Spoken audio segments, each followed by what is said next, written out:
সে তোমাকে ভালোবাসে না, সে কেবল তোমার শান্ত মনটাকে ধীরে ধীরে ভেঙে দিচ্ছে। প্রতিটা সম্পর্ক ভালোবাসা নয়, কিছু সম্পর্ক নিঃশব্দে তোমাকে মেরে ফেলছে। বেশি সম্পর্ক ভাঙে বেশি ভালোবাসার জন্য। তারা বলে, আমি ওকে খুব ভালোবাসতাম, প্রতিটা ভুলের জন্য আমি নিজের দোষ দিতাম, ভাবতাম হয়তো আমি যথেষ্ট ভালো নই। কিন্তু একদিন বুঝলাম, আমি যত ঠিক হতে চাই সে ততই আমার আত্মসম্মানকে ভেঙে দিচ্ছে। এটাই টক্সিক সম্পর্ক, আর এটা হলো টক্সিক সম্পর্কের খেলা। তুমি প্রেম দাও, সে নিয়ন্ত্রণ করে।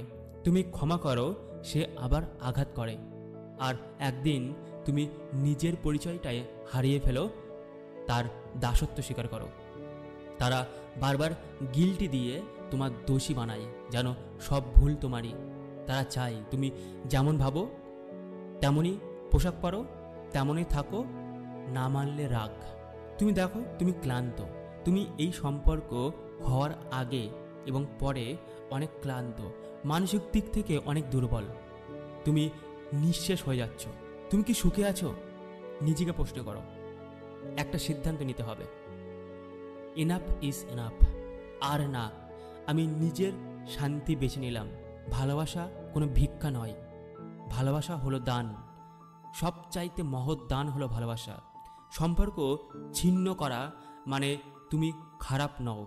সম্পর্ক ছিন্ন করা মানে তুমি নিজেকে রেসপেক্ট করছো।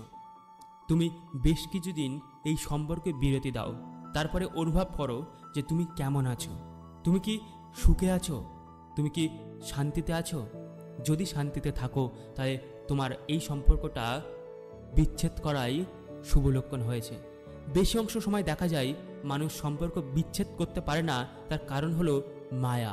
সে ভাবে যে সে কত কিছু হারিয়েছে, সে যদি সম্পর্কটা বিচ্ছেদ করে তাহলে সে একটা খারাপ মানুষ।